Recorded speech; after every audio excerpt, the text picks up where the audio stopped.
여호와께서 아브라함에게 이르시되 너는 너의 고향과 친척과 아버지의 집을 떠나 내가 내게 보여줄 땅으로 가라. 내가 너로 큰 민족을 이루고 내게 복을 주어 내 이름을 창대하게 하리니 너는 복이 될지라.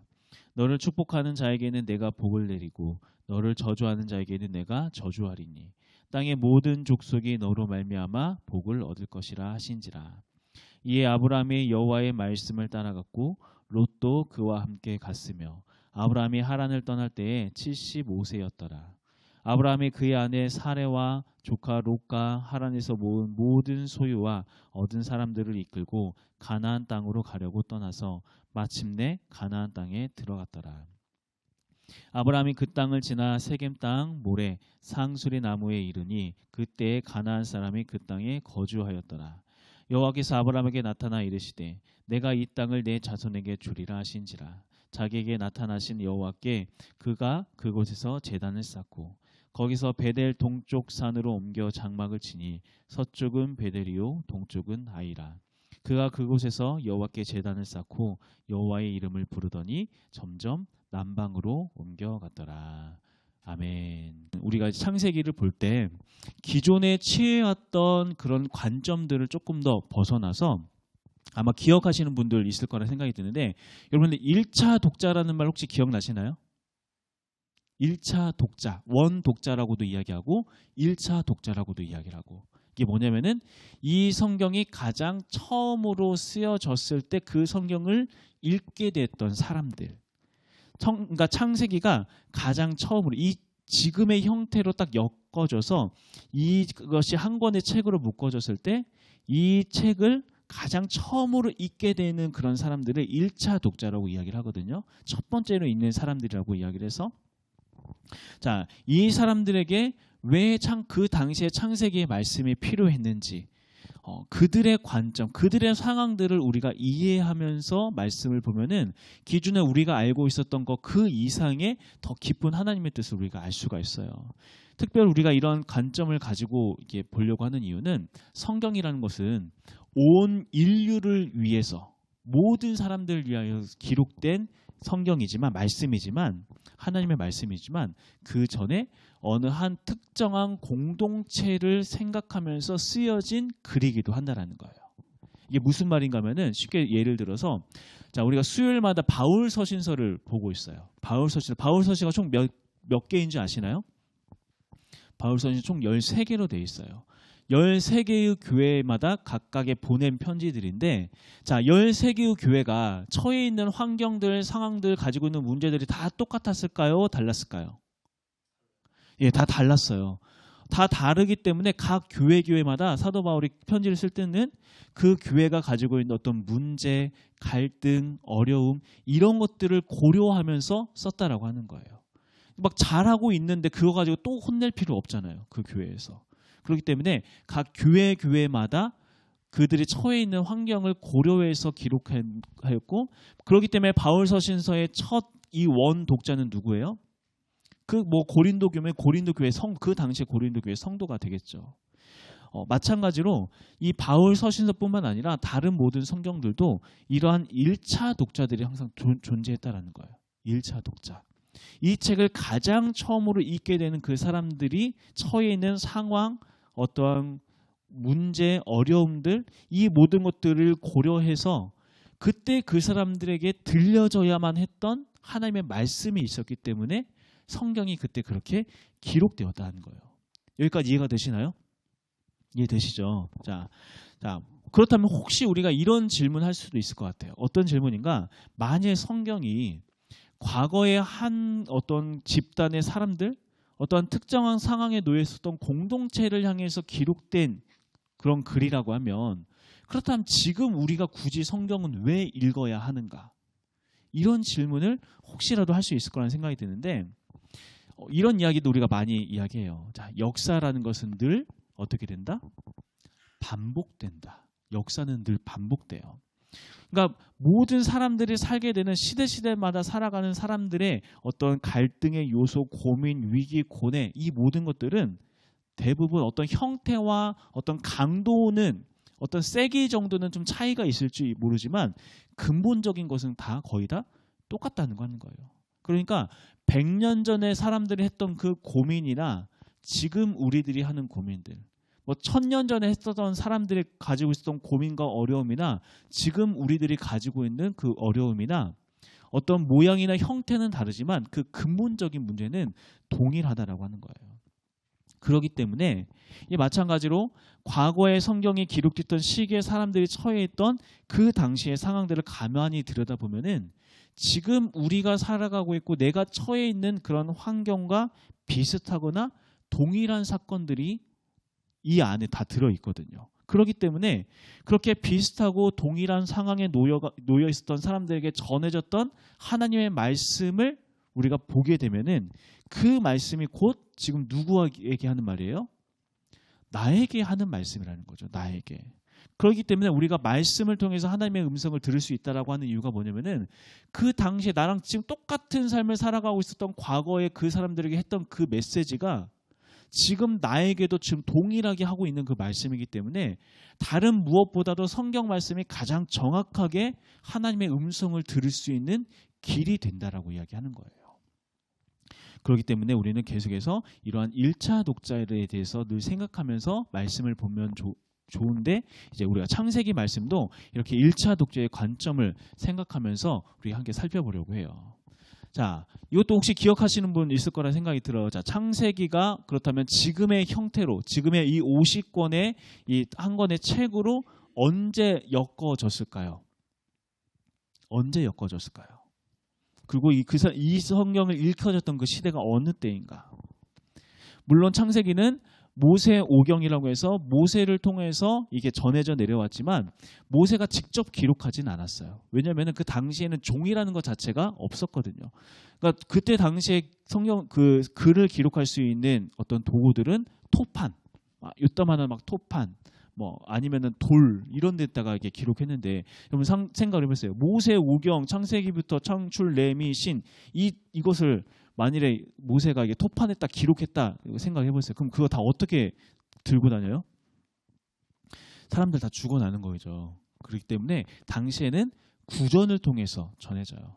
뭐 구전을 통해서 전해졌다고 해서 이게 이것까지 뭐 다 설명하기는 너무 뭐 이렇게 시간이 많지 않기 때문에 또 구전으로 전해지고 또 그런 것들이 나중에 글자가 발전되고 또 기록되는 어떤 그런 종이들이 발전되면서 쪽지의 형식으로 해서 사람들에게 전해져 내려오다가 이게 언제 한 권의 책으로 엮어졌는가 하면은 바벨론 포로 시기 때 이게 한 권의 책으로 창세기라는 이 지금의 모양이 만들어지게 됩니다. 그러니까 그 당시에 이 창세기라는 책이 꼭 필요했었던 상황이 있었다라고 하는 거예요. 자, 왜 그때 그 당시에 이렇게 창세기가 하나의 책으로 엮어져야만 했는가? 이제 그 당시에 들려졌던 아브라함의 이야기가 그들에게 어떠한 의미였으며 또한 그때 들렸던 그 아브라함의 이야기가 오늘 우리에게는 또 어떤 의미가 있는지에 대해서 우리 함께 살펴보도록 할게요.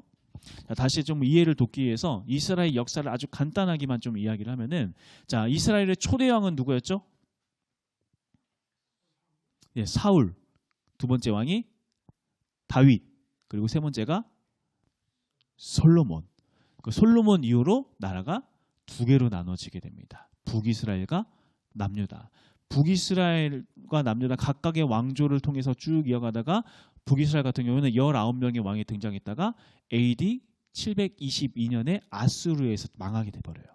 그리고 밑에 남유다 같은 경우는 그 뒤로 북이스라엘이 망한 뒤도 한 200년 정도를 더 유지를 하지만 AD 586년에 어느 나라에 의해서 망할까요? 바벨론이라는 나라에 의해서 3차의 과정을 통해서 4차 때 침공 때 완전히 망하게 돼요. 그리고 이때 수많은 사람들이 바벨론의 포로로 끌려오게 됩니다. 남유다 사람들이. 자, 포로로 끌려갔기 때문에 남유다 사람들의 삶 어땠을까요? 포로로 끌려갔어요. 여러분 상상을 해보세요. 포로로 끌려갈 때 정말 실오라기 하나 거치지 못하고 완전히 다 발가벗겨진 채 포승줄에 묶여서 질질질 그렇게 끌려갔거든요. 수많은 사람들이, 수만 명의 사람들이. 자, 그렇게 비참한 모습으로 끌려갔었던 이 바벨론이라는 곳, 이 땅에 딱 도착을 했는데 여기는 자기네가 살고 있었던 남녀와는 비교할 수 없을 만큼 신진 문명이 막 발달했던 엄청난 발달을 이루었던 그런 도시였어요. 그렇게 자기들은 포로로 비참하게 끌려갔는데 그 화려한 도시 가운데 그 사람들이 도착했을 때, 발가벗겨진 데 도착했을 때 어떤 심정이었을까요? 정말 비참했을 것 같아요. 이루 말할 수 없는 좌절감이 있었을 것 같아요. 그곳에 머물면서 낯선 언어를 배워야 했고 낯선 음식을 먹으면서 낯선 문화 속에 살아가야 했었던 이 포로로서의 삶, 분명히 쉽지 않았을 겁니다. 그런데 이렇게 쉽지 않았던 것은 포로기 초창기의 이야기일 뿐이에요. 무슨 말인가 하면은 바벨론에서는 포로들을 억압하고 억누르고 폭력과 폭행으로 다스리는 그런 정책을 사용하지 않았어요. 바벨론에서는. 바벨론 왕국에서는 식민지 보호 정책이라고 해서 포로들이 그냥 노예로 살아가는 것이 아니라 자기들이 능력만 있고 실력만 있으면은 얼마든지 자유롭게 경제 활동을 하고 자기의 어떤 재산을 모을 수 있고 또 결혼하고 그러면서 그곳에서 평안하게 정착하면서 살아갈 수 있었어요. 심지어 아주 높은 관직에 올라가는 그런 사람들까지도 있었습니다. 대표적인 사람이 아마 느헤미야 같은 사람들이 그러한 사람이었어요. 자, 즉 이 바벨론의 이 포로 정책은 그들을 억압해서 억누르고 그렇게 하는 것이 아니라 이 바벨론의 화려하고 풍요로운 문화를 경험시키면서 야, 바벨론이 이렇게 좋은 곳이야. 바벨론에 이렇게 너희 그 수긍하며 살면은 얼마든지 행복하게 살 수 있어라고 하면서 그들로 스스로 바벨론의 문화에 젖어들게 만드는 게 바벨론의 포로 정책이었다라고 하는 거예요. 그러니까 이런 걸 생각하면 좋을 것 같아요. 여러분들 그 우화 중에 바람과 해의 대결 이야기 아시잖아요. 그죠? 이게 어떤 나그네가 이제 외투를 입고 막 가는데 누가 더 세냐? 바람과 해가 이제 막 싸우면서 저 나그네의 외투를 벗기는 게 더 힘이 센 걸로 하자. 여기서 막 바람이 막 몰아쳤더니 나그네는 어떻게 했어요? 옷을 저 막 이렇게 움켜쥐면서 했는데 해는 어떻게 했어요? 해가 막 내리쬐니까 스스로 벗게 되는 막 그런 것들 있죠. 그러니까 바벨론이 바로 이런 정책을 사용했다라고 하는 거예요. 스스로 이 바벨론의 그 아름다움과 풍요로움과 이 좋은 것들을 맛보게 하면서 스스로 자기들의 민족성을 버리고 바벨론화 되게 만드는 거였던 거죠. 이게 바로 바벨론의 포로 정책이었습니다. 자, 이러한 바벨론의 포로 정책 잘 먹혔을까요? 먹혔을까요? 네, 잘 먹혔어요. 아주 잘 먹혔어요. 포로로 끌려왔던 이 남유다 사람들 분명 처음에 왔을 때는 막 두려움에 쌓여가지고 하나님께 막 매달리면서 우리가 다시 예루살렘으로 돌아갈 거야. 하나님께서 우리를 다시 회복시켜 주실 거야 하면서 정말 그 하나님을 향한 그 간절한 마음과 이런 소망함과 앞으로 하나님께서 행하실 일에 대한 기대감을 가지면서 그 어려운 상황들을 막 이렇게 살아가는데, 그런데 살아가다 보니까 바벨론이라는 곳이 살만한 거예요. 생각보다 이곳에서의 삶이 달콤한 거예요. 여기서 그 화려함과 아름다움, 내가 조금만 노력하면, 내가 조금만 더 열심히 해서 돈만 조금만 더 벌면은 얼마든지 잘 먹고 잘 살 수 있는 곳이 바벨론이라는 것을 알게 되었다는 거예요. 그러면서 그 바벨론의 문화에 마음을 빼앗기기 시작을 하죠. 그러면서 굳이 돌아가야 하나? 굳이 그 신앙 지키기 위해서 예루살렘으로 다시 돌아가야 하나? 그들의 신앙의 정체성이 이 바벨론의 이 풍요로움 앞에, 그 달콤함 앞에 흔들리기 시작을 했다는 거예요. 분명 하나님께서는 예레미야 선지자를 통해서 지금 너희들이 지금은 죄악으로 인하여서 나라가 멸망해서 바벨론으로 포로로 살아가지만 너희들이 내가 정해놓은 기간 70년이라는 시간을 지내고 나면 다시 이곳에 돌아와서 여기서서 예루살렘의 성전을 회복하고 다시 예배를 회복하게 될 것이다. 이렇게 분명히 말씀하셨는데도 불구하고 지금 이들은 바벨론의 그 풍요로움의 마음을 빼앗기기 시작을 하니까 자기에게 주어진 사명은 점점점 흐릿해지고 여기가 좋사오니 여기서 그냥 평안히 누리면서 살아도 우리는 큰 불만 없을 것 같습니다. 사명을 포기한 채 바벨론에 안주하며 살아가는 사람들이 나타나기 시작을 했다는 거예요. 그러한 상황, 그러한 위기 가운데 있는 이 유다 사람들을 바라보면서 하나님의 영에 감동된 사람들이 이들을 다시 일깨우고 이들의 신앙의 흔들림을 다시 붙잡아줘야 하는데 어떻게 이들을 붙잡을 수 있을까라고 생각을 하면서 하나님께서 주신 그 영에 감동되어 기록한 그 성경이 그들을 통해서 기록되어진 것이 무엇이냐면은 그들의 조상들로부터 내려왔던 믿음의 그 이야기들, 자기의 선조 아브라함의 이야기를 이 창세기 안에 집어넣게 되었다는 거예요. 자, 그렇다면은 그들이 집어넣었던 아브라함의 이야기가 그들에게 어떤 의미가 있는가? 자, 우리 12장 1절과 2절 말씀 한번 쭉 읽어볼게요. 1절과 2절 읽어봅시다. 시작.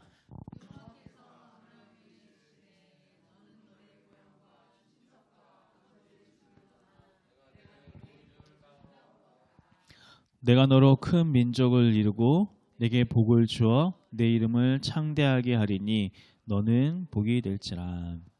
자, 아브라함에게 주어졌던 사명에 대한 이야기를 해요. 사명. 아브라함을 향한 부르심은 무엇인가?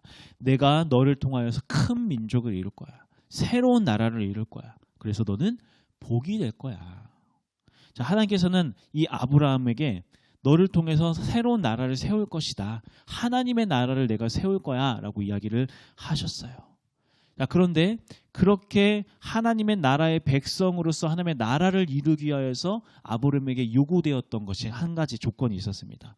어떤 조건이 있었는가?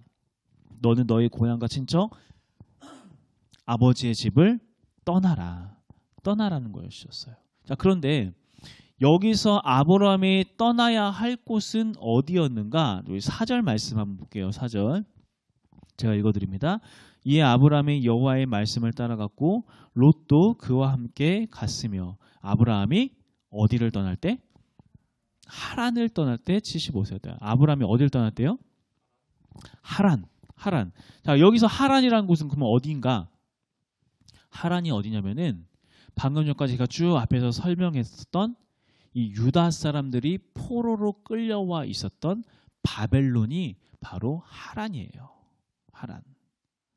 바벨론 아브라함 시대에 지금 유다 사람들이 살고 있었던 그때의 아브라함 시대 거기가 바로 하란이었다는 거죠. 아브라함이 하란에 살 때도 이 하란이라는 곳은 굉장히 발전된 도시였어요. 그러니까 유프라테스강과 티그리스강 그 사이에 있었던 메소포타미아 그 문명, 그 안에서도 어떤 중요한 상업과 문화와 종교의 중심지가 바로 이 하란이라는 곳이었거든요. 마치 바벨론처럼 아브라함 시대에도 이 하란이라는 곳은 가장 핫한 도시이면서 신진 문명이 발달해 있었고 풍요로움이 가득했던 도시가 바로 하란이었어요. 자, 그런데 그런 하란에 살고 있었던 아브라함에게 하나님께서 나타나셔서 뭐라고 하신 거예요? 그 풍요로움에 취해 있지 말고 그냥 이 세상의 아름다움에 그냥 녹아져 있지 말고 그 모든 것들을 뒤로 한 채 나와 함께 나의 나라를 만들어 가지 않겠니? 나와 함께 새로운 나라를 건설해 보지 않겠니? 그렇게 하나님께서 아브라함에게 사명을 주셨던 거예요. 자, 이러한 하나님의 부르심에 아브라함은 어떻게 반응했는가? 자, 5절 말씀입니다. 자, 5절 같이 읽겠습니다. 자, 시작.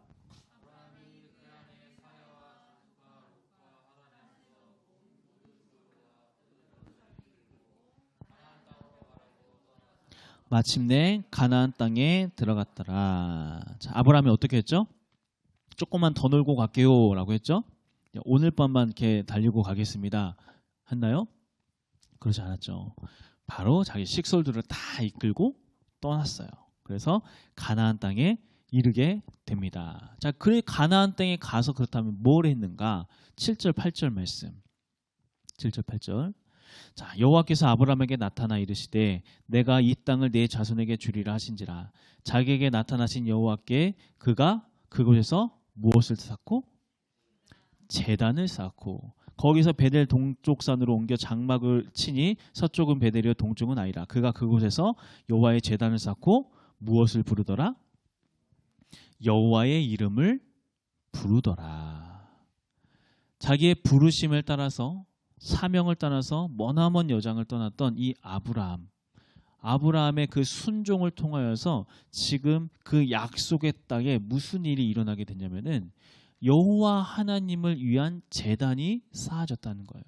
그전에는 온갖 우상들을 위한 제단만 가득했던 그 약속의 땅 가운데 여호와 하나님을 위한 제단이 쌓아지고 그곳에서 하나님의 이름이 불려지기 시작했다라는 거. 하나님의 나라의 시작이 이곳에서 이렇게 아브라함을 통해서 선포되었다라고 하는 거죠.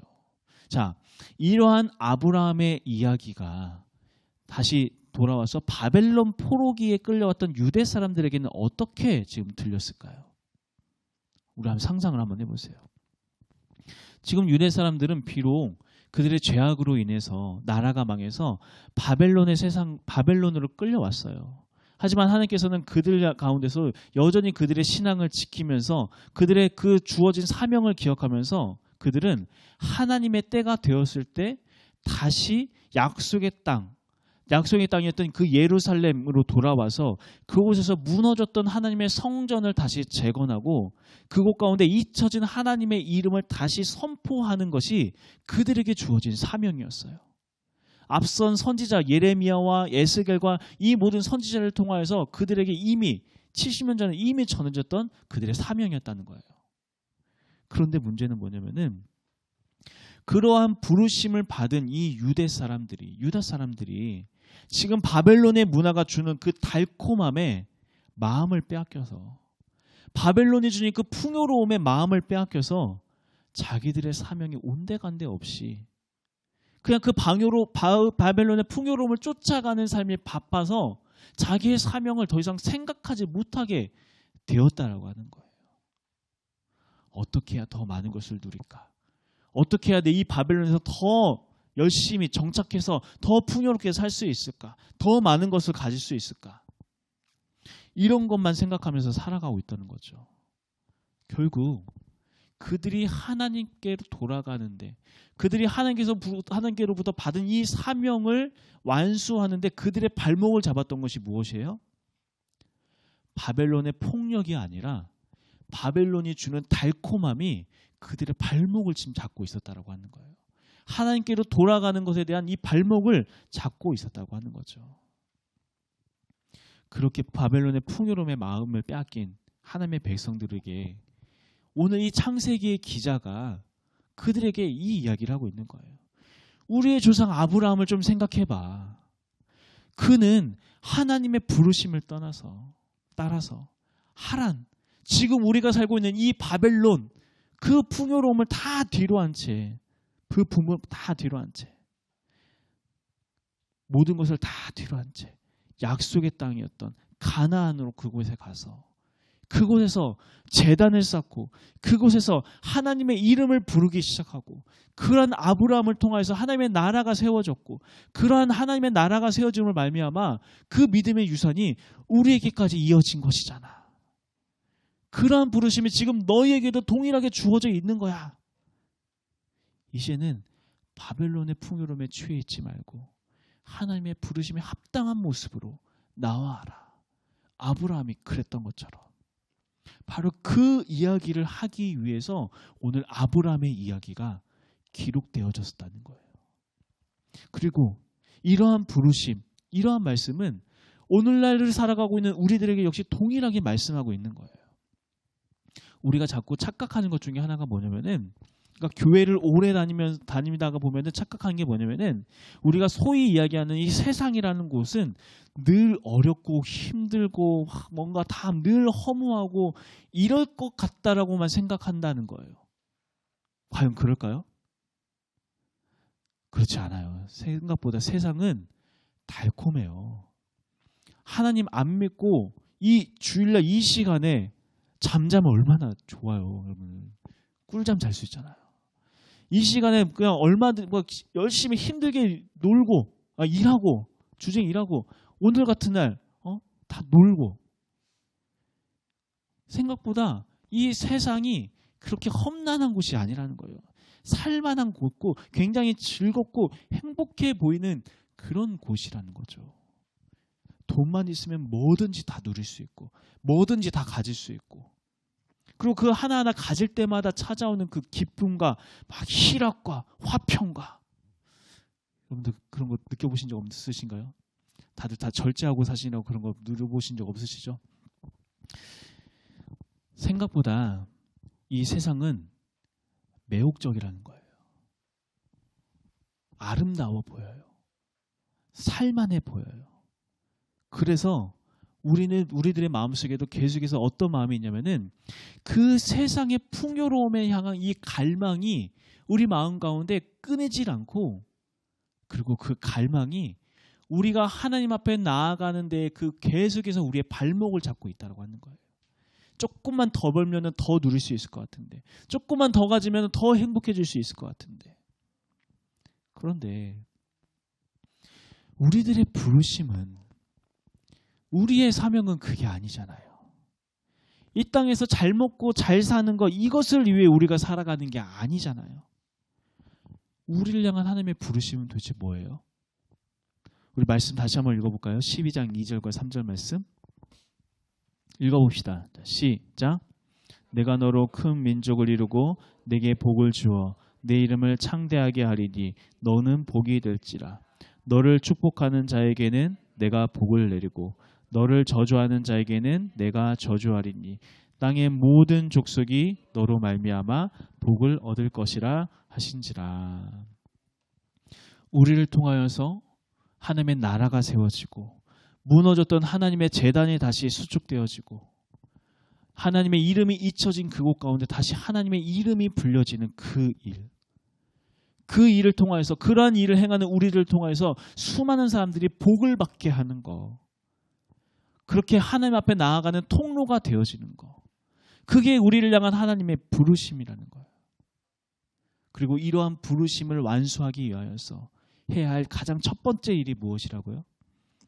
하란을 떠나는 거예요. 바벨론을 떠나야 한다는 거예요.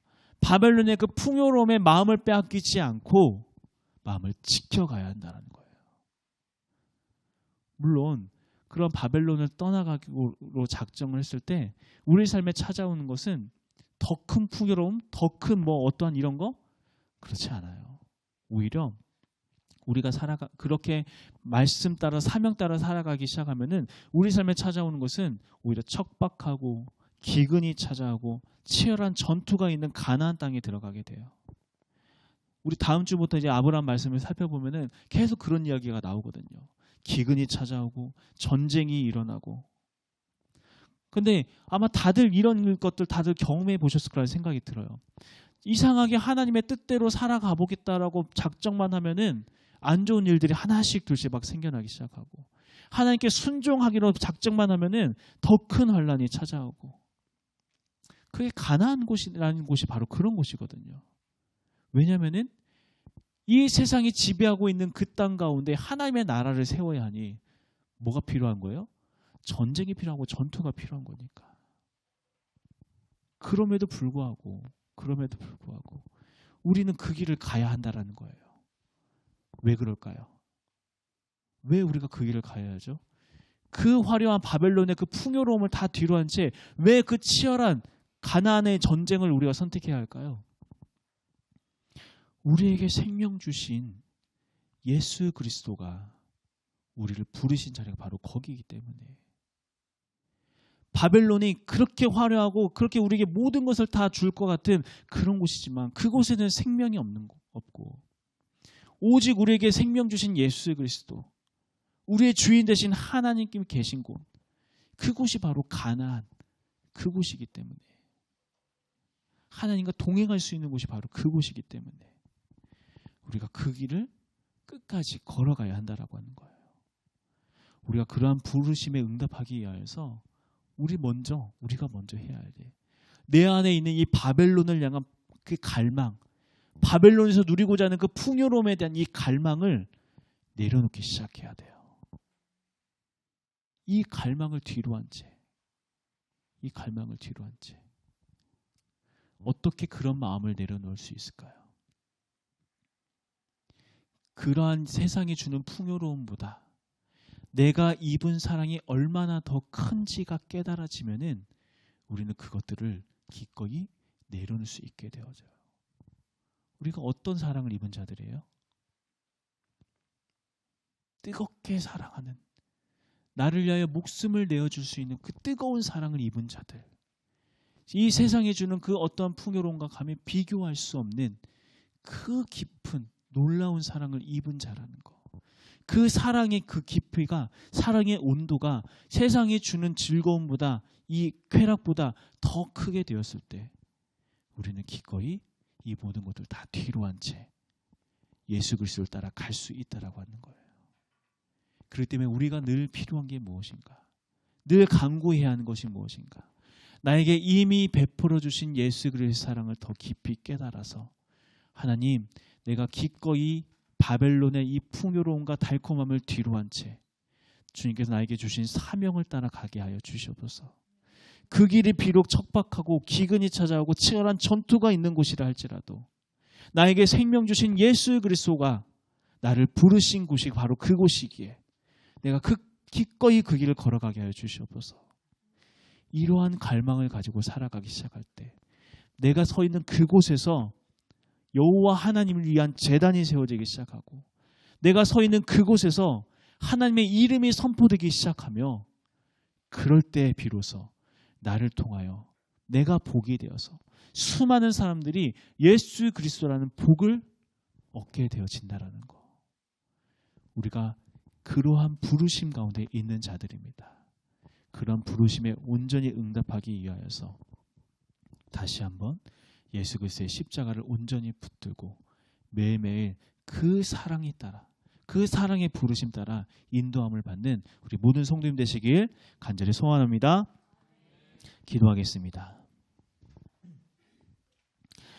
하나님, 오늘 또 우리에게 주어진 하나님의 말씀, 주의 말씀 통하여서 우리가 무엇을 위하여 살아가야 하고 어떻게 살아가야 하는지에 대해서 다시 한번 깨닫게 되어집니다. 하나님, 수천 년 전 그 바벨론의 유다 사람들에게 들려줬던 그 말씀이 지금도 생생하게 살아서 우리에게 들려지며 우리에게 이 세상의 달콤함, 바벨론의 달콤함에 취해 있지 말고 바벨론이 주인 풍요로움에 마음 빼앗기지 않고 하나님의 나라를 꿈꾸며 나아가라고 했던 아버지, 이 주님의 말씀, 이것이 지금 생생하게 살아있는 주님의 날성 검과 같은 아버지 주의 말씀이라는 것을 우리가 기억하면서 이 말씀대로 살아가기 위하여서 우리가 분투하게 하여 주시옵소서. 우리가 다시 한번 그리스도의 십자가의 은혜를 다시 깊이 생각하면서 그 십자가의 은혜로 말미암아 아버지 말씀대로 살아가길 간절히 소망합니다. 우리가 바벨론을 뒤로 한 채 예수를 따라 하나님의 나라를 이루게 하여 살아가게 하여 주시옵소서. 예수 그리스도 이름으로 기도드렸습니다. 아멘.